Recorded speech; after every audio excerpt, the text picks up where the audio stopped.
kita sudah dikunjungi oleh Pak Menko AHY. Waktu itu berkunjung ke sentra Dharmaguna dan melihat langsung anak-anak yang belajar dan langsung berdialog dengan anak-anak tersebut. Dan alhamdulillah anak-anak tersebut bersemangat. Memang semangat mereka tinggi sekali karena mereka pengen belajar menyicip pendidikan. Niat mereka ada. Sekolah rakyat ini hadir untuk masyarakat kita Provinsi Bengkulu, untuk masyarakat kita yang tidak mampu, dan inilah bentuk kepedulian pemerintah baik pusat, provinsi yang ingin mengangkat derajat kita semua. Dan kami menghimbau untuk warga Bengkulu, apabila ada keluarga, tetangga, sanak famili yang putus sekolah dan tidak mampu untuk membayar sekolah dan memang masuk desil 1, desil 2, tolong laporkan sama petugas kita dan daftarkan anak kita tersebut untuk masuk sekolah rakyat.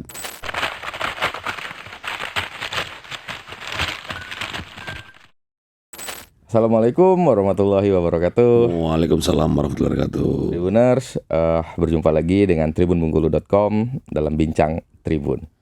Hari ini kita akan ngobrol banyak tentang tupoksi dari salah satu OPD yang ada di Provinsi Bengkulu yang biasanya berhubungan dengan BLT, berhubungan dengan sekolah rakyat, dan pekerjaan-pekerjaan sosial lainnya. Langsung saja kita sapa Kepala Dinas Sosial Provinsi Bengkulu, Bang Sui Vanedi Yusda. Assalamualaikum Bang. Waalaikumsalam warahmatullahi wabarakatuh. Ini kita syuting hari Sabtu.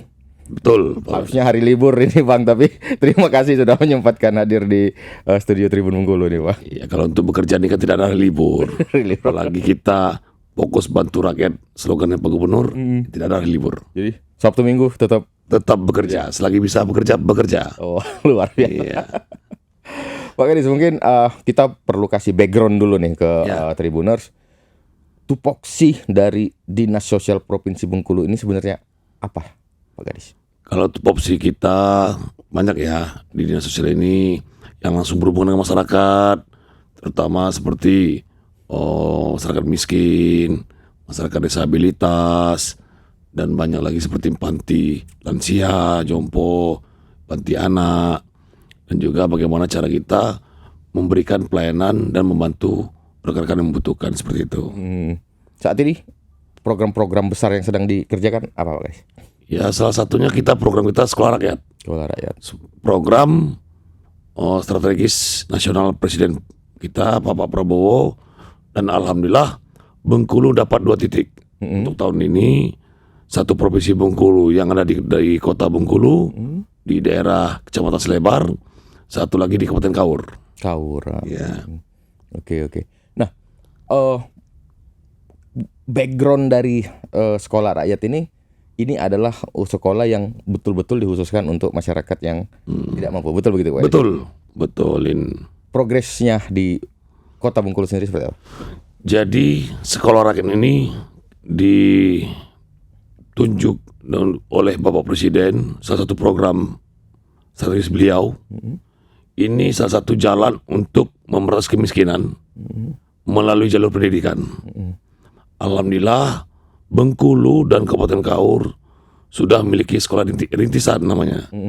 Yang saat ini siswanya ada 94 orang siswa di sentra Dharmaguna yang rintisan tersebut, yang di Kaur 95 orang. Nah, kita target 100 orang dan sudah ada siap, penggantinya sudah siap. Dan juga siswa tersebut disekolahkan, diasramakan, dan mereka itu berasal dari desil 1, desil 2. Itu miskin ekstrim, sangat-sangat miskin, yang mereka memang harus wajib belajar, itu disekolahkan oleh pemerintah. Dan kedepannya pun himbau Pak Presiden melalui Pak Gubernur, tidak ada lagi anak-anak yang tidak sekolah. Inilah salah satu program yang sejalan dengan kita untuk bantu rakyat tadi. Gitu. Oke.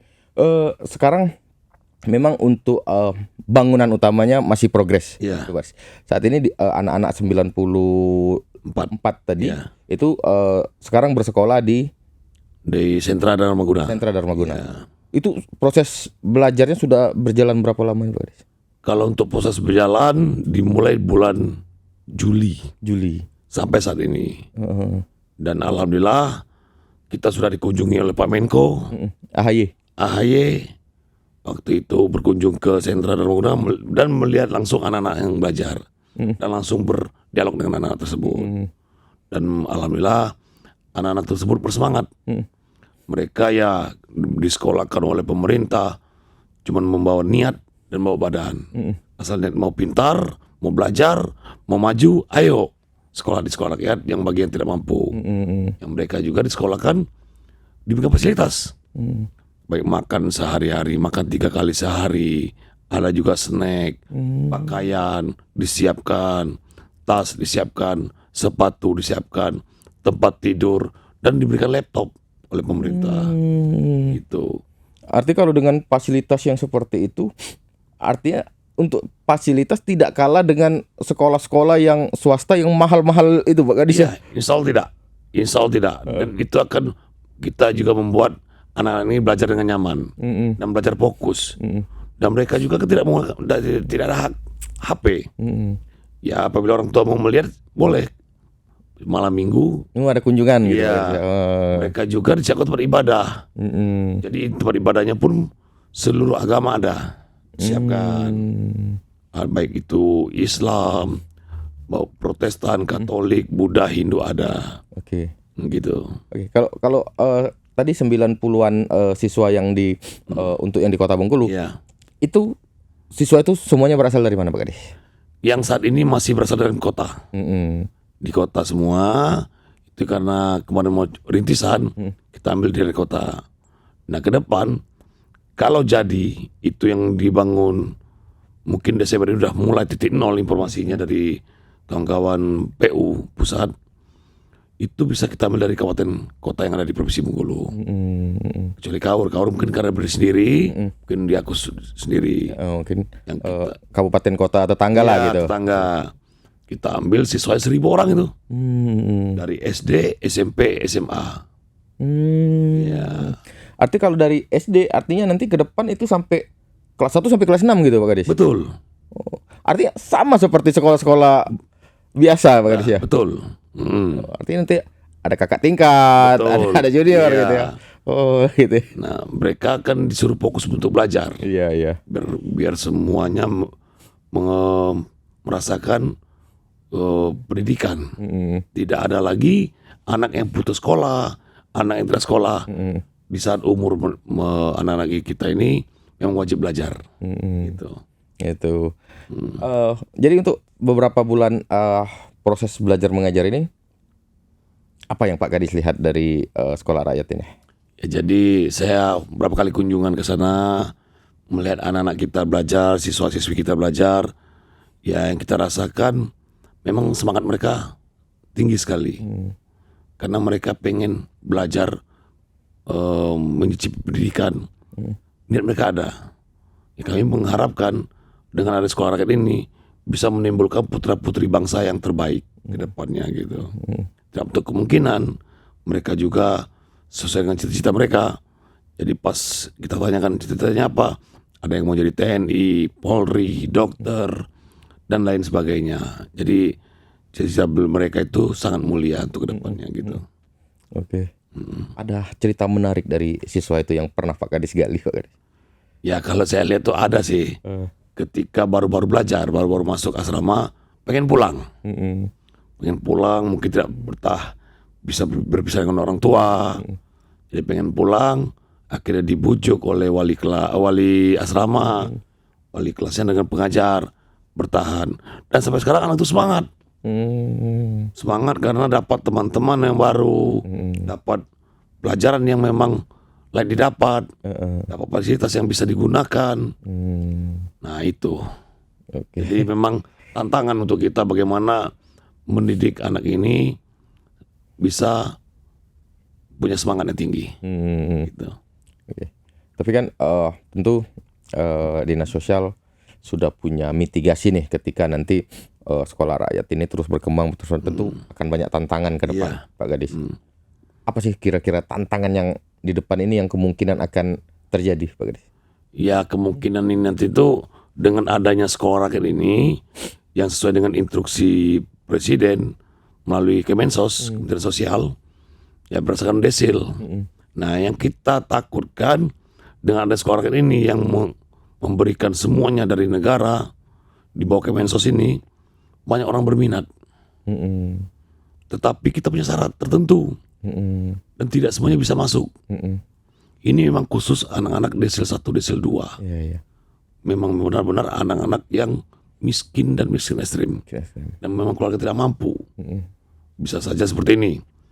Satu keluarga, satu rumah punya tiga keluarga. Penghasilan 1 juta ke bawah. Kalau ada anak kita di sekolah, boleh lapor sama kita, petugas kita. Petugas pendamping PKH kita. Ada petugas TKSK kita. Boleh laporkan bahwa anak ini memang mau sekolah. Kita tampung ke depannya gitu. Oke. Tapi kan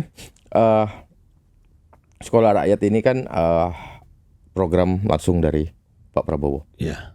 Tentu kan mengerjakannya juga ini dakdikduk juga ini Pak Kadis pasti kan. Betul. Bagaimana perasaan Pak Kadis ketika Bengkulu mendapatkan 2 titik sekolah rakyat ini? Jadi ini tantangan sebenarnya. Karena Pak Presiden itu menginginkan 500.000 siswa ke depannya. Jadi setiap kabupaten kota diharapkan ada sekolah rakyat. Jadi tantangan bagi kami.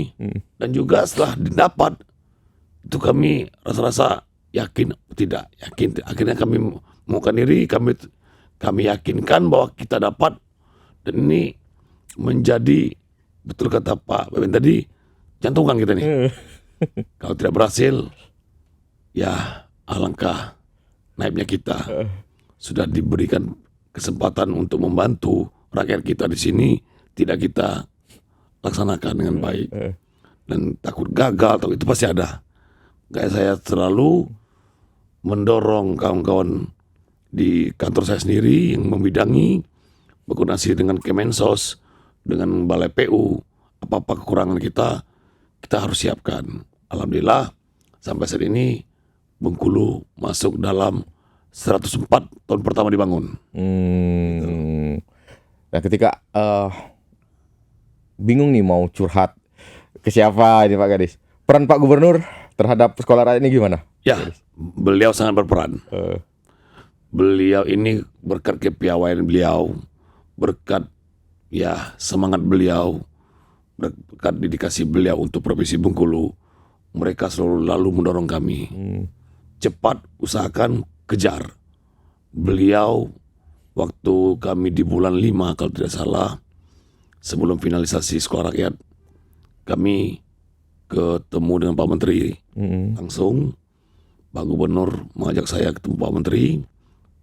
Saya koordinasikan dengan pihak Kemensos dan ketemu langsung dengan Pak Wamen, sekaligus 2 itu ketemu dan berbicara program-program apa yang bisa dibawa ke Bengkulu. Salah satunya inilah program sekolah rakyat. Beliau sangat semangat karena sesuai dengan slogan beliau, bantu rakyat. Untuk bantu rakyat. Inilah kesempatan kita untuk membantu warga kita Provinsi Bengkulu yang membutuhkan pendidikan melalui jalur sekolah rakyat. Sekolah rakyat ini. Iya. Oke. Saya sangat mendukung program Pak Gubernur ini karena kami selalu disupport oleh beliau. Apa-apa kekurangan cepat urus, apa-apa cepat sampaikan. Jadi kami koordinasi terus sama beliau. Sampai waktu itu masalah lahan, Pak Gubernur menyiapkan 3 alternatif. Saking beliau mensupport, antusias betul harus ada di Bengkulu ini. Gitu. Oke. Karena kalau dengan program bantu rakyat, sebenarnya banyak sekali bantu rakyat ini yang ujung tombaknya adalah dinas sosial. Karena langsung berkaitan dengan masyarakat, betul. Iya, betul. Dan memang ada beberapa hal yang kami langsung berhubungan dengan masyarakat. Ya salah satunya ini seperti sekolah rakyat. Itu langsung bersentuhan dengan masyarakat. Sudah itu kalau ada bencana, kita menegakkan dapur umum, langsung bersentuhan dengan masyarakat.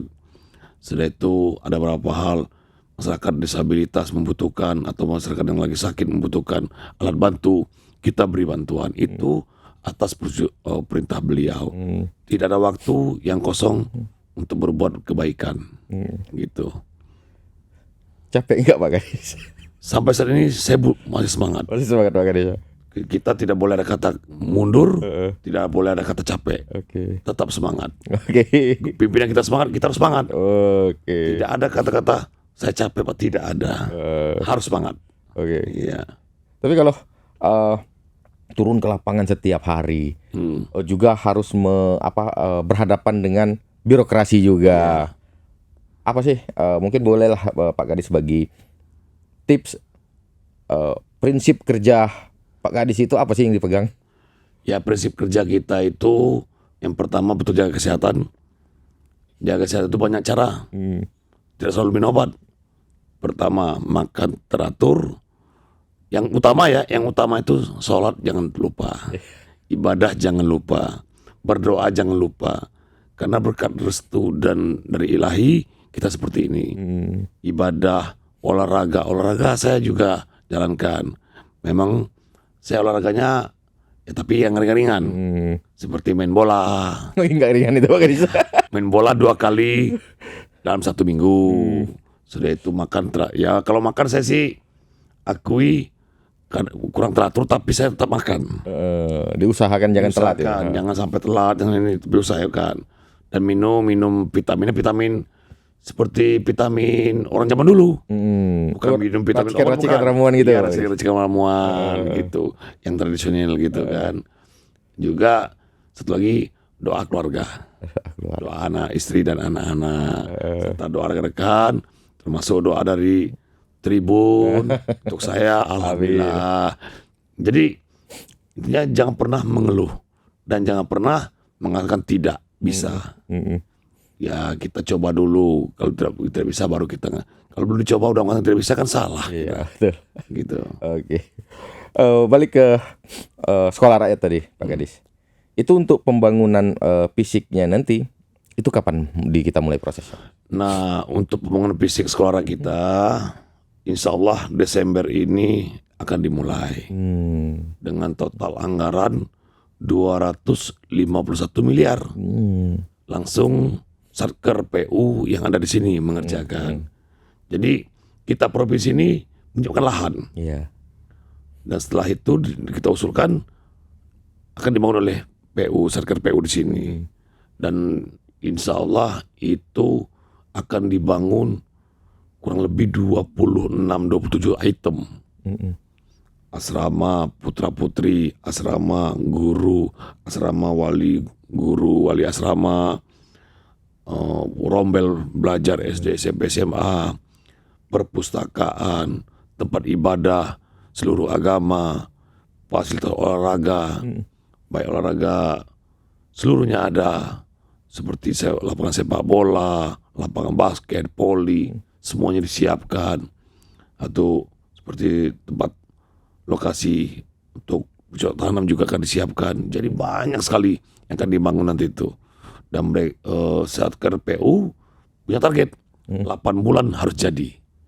Bayangkan 7 hektar lahan yang kita siapkan tersebut akan dibangun oleh Satker PU dalam waktu 8 bulan kurang lebih. Berapa banyak perputaran ekonomi di Provinsi Bengkulu. Berapa banyak yang pekerja akan datang ke Bengkulu, yang bekerja di sana nanti. Baik itu lokal, entah ada yang luar kita nggak tahu. Itu ekonominya berputar. Iya. Insya Allah untuk sekitaran lokasi yang akan dibangun punya dampak ekonomi yang baik. Nah juga nanti ke depannya dengan ada sekolah ini perputaran ekonomi juga akan meningkat di Provinsi Bengkulu. Gitu. Lokasi tepatnya di mana itu Pak Kadis? Di Kelurahan Sukarami. Sukarami. Sebelum tol Bengkulu, dekat Gedung Merah Putih. Oke. Artinya Januari 2027 itu sudah bisa digunakan gitu Pak Kadis? Juli Pak Kadis ya? Juli sudah bisa digunakan. Nah tahapan nanti ini bulan-bulan 2 atau itu kawan-kawan itu sudah mulai mendata. Sudah mulai mendata untuk penerimaan siswa baru. Nah, nanti akan dibuka dan kawan-kawannya akan asesmen lapangan pengecekan tersebut. Gitu. Dengan fasilitas yang sedemikian lengkap nanti Pak Gadis, apakah ya mungkin bukan hanya keluarga yang dari desil 1, 2 yang berminat, jangan-jangan nanti ada keluarga yang lain yang juga berminat gitu. Tapi kalau secara aturan itu boleh apa enggak Pak Gadis? Tidak boleh. Tidak boleh Pak Gadis ya. Memang ada juga yang udah WA saya. Saya mau ini. Saya jawab gini. Kalau masuk kategori utama desil 1, desil 2 silakan saya bilang. Iya. Tapi kalau memang kamu warga miskin dan tidak mampu, saya akan coba asesmen dengan tim pendamping kita. Tapi kalau tidak jangan, saya bilang. Ini sekolah untuk rakyat miskin. Iya. Tidak mampu, saya bilang. Oh, saya masih mampu Pak.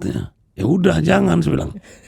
Mentang-mentang dalam artian bukan gara-gara ini gratis ya, saya bilang. Karena ini program strategi pemerintah yang harus kita laksanakan untuk mendidik anak-anak. Ya kita tidak sekolah, ada putus sekolah. Iya. Gitu. Biar tepat sasaran dari Pak Gadis ya. Iya. Oke. Sebenarnya kalau saya membayangkan, ya sangat luar biasa sekali ini Pak Iya Gadis. betul. Saya juga membayangkan seperti itu Pak Ben. Karena ya dengan fasilitas yang sedemikian lengkap itu saya membayangkan ini kalau seandainya berbayar, ini sangat luar biasa nih pasti bayarannya ini. Kita tidak membayangkan seperti boarding school. Iya. Kan? Semuanya datang bawa baju di badan ke sana, satu diberikan semuanya. Baju hari-hari, pakai seragam sekolah 12 setel. Itu disiapkan mulai ada PDL, ada baju seragam kebesaran, semuanya ada. Inilah bentuk tujuan Pak Presiden tadi. Semua masyarakat harus sama. Tidak ada beda-bedakan miskin, sangat miskin, orang kaya tidak ada lagi. Tuh. Mungkin Pak Gadis harus mengajak Tribun ini untuk ngelihat anak siswa-siswa yang sekarang sedang belajar ini. Iya, insya Allah. Saya sudah sering tuh menyampaikan dengan awak media Tribun ini. Setiap saya kunjungan ke sana saya hubungi.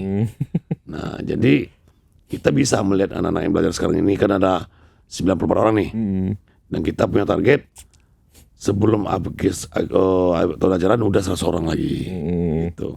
Makanya kami sering menghimbau juga, kadang kawan-kawan media ini juga menjadi corong menginformasikan pada masyarakat kita. Biar masyarakat kita tahu. Iya. Kalau Provinsi Bogor tahu. Kalau ada sekolah untuk orang-orang yang tidak mampu. Iya. Gitu. Karena kemarin 1 tahun Pak Prabowo, saya lihat video itu dia bahkan menangis, menetes air mata ngelihat anak-anak di sekolah rakyat itu betapa sangat antusiasnya sekolah gitu Pak. Ya contoh aja Seskap kita, Sekretaris Kabinet Pak Letkol Teddy, itu menjadi duta sekolah rakyat, ditunjuk oleh Pak Presiden. Jadi beliau hampir setiap saat menanyakan sekolah rakyat. Dan beliau pun kalau ada waktu luang pasti berkunjung ke sekolah rakyat. Melihat anak-anak yang belajar, anak-anak di asrama. Beliau tidak henti-hentinya meneteskan air mata kalau udah ke sana. Jadi betul Pak Ben ya, kita melihat itu, ya cobalah diri kita sendiri seperti itu gitu. Gitu. Ya karena beberapa kali saya lihat ketika Seskap, Pak Prabowo, ketika sudah berhubungan dengan sekolah rakyat, terutama dengan anak-anak, itu saya lihat ekspresi wajahnya itu mata memerah gitu kan. Makanya kami kemarin waktu hari pertama masuk sekolah, malamnya saya berkunjung. Saya mengajak anak-anak dialog, ngobrol apa keluhan, apa yang dirasakan. Nah, tercetuslah malam itu saya telepon Pak Sekda. Pak Sekda, besok anak-anak ini sekolah pertama sekali di sekolah rakyat. Bapak ada waktu tidak? Saya bilang. Kalau ada waktu kita apel perdana Pak saya di sini. Alhamdulillah Pak Sekda setuju. Jadi waktu apel perdana anak sekolah di hari pertama itu Pak Sekda pimpin apel. Nah begitulah bagaimana pemerintah daerah ini hadir juga untuk mereka, bahwa juga mereka juga bagian dari kita Provinsi Bengkulu, dan kami juga menyampaikan dengan Pak Gubernur. Pak Gubernur suatu saat akan datang juga mengajak anak-anak itu apel bersama dan doa bersama, gitu rencana beliau nanti ke depan. Oke. Menunggu waktu nih. Apa dukungan masyarakat yang bisa diberikan untuk mendukung sekolah rakyat ini, Pak Kadis? Kami mengharapkan nanti dalam tahap pembelajaran atau pembangunan yang saat ini ya, masyarakat di sekitar, lingkungan yang akan dibangun sekolah rakyat ini, ayo kita sama-sama membantu melancarkan pembangunan sekolah rakyat ini agar bisa berjalan ke depannya untuk pembelajaran untuk anak-anak kita ke depan. Jangan ada tantangan yang seolah ini mengakangi hak orang, tidak. Jadi maksudnya, ayo seluruh masyarakat Provinsi Bengkulu dan sekitarnya yang ada di lokasi pembangunan nanti dan ada di sentra sekarang ini, kita dukung pembangunan sekolah ini. Semoga menjadi sekolah yang bermanfaat dan berguna dan mendidik anak-anak bangsa yang lebih baik. Oke, luar biasa sekali. Memang sekolah rakyat ini ditujukan untuk masyarakat desil 1 dan desil 2. Tapi dengan fasilitas yang sangat lengkap, dan saya membayangkan ini kompleksnya bakal mewah sekali, gitu kan. Pak Kadis, mungkin di pikiran masyarakat luar mungkin masih ada bahwa sekolah rakyat ini menyebutnya sekolah untuk rakyat miskin. Memang betul. Tapi kalau secara lisan itu rasanya kok nggak enak betul gitu, Pak Kadis ya. Edukasi seperti apa yang Pak Kadis berikan kepada masyarakat, terutama untuk anak-anak mereka yang harusnya sekolah di sana? Jadi kami menghimbau begini. Kemarin contoh ada anak penjaga sekolah. Memang di luar anak itu memang semangat sekolah. Orang tuanya tidak mampu. Ya, kami datangi. Kami sampaikan, begini loh sekolah rakyat, begini loh yang akan dapat, begini loh pembelajarannya. Karena orang tuanya berat. Kesannya asrama ini kan mungkin ada yang antar kakak tingkat, ada tingkat gitu mungkin. Itu disampaikan oleh keluarga mereka. Saya bilang tidak. Di sini semuanya sama, saya bilang. Apa yang dimakan guru itu juga dimakan murid, saya bilang. Apa yang dimakan. Jadi edukasinya yang kita sampaikan itu benar-benar murni dari apa yang kita terima dari atas. Jadi benar ini fasilitas ini semuanya untuk anak-anak, saya bilang. Tidak ada intimidasi, tidak ada.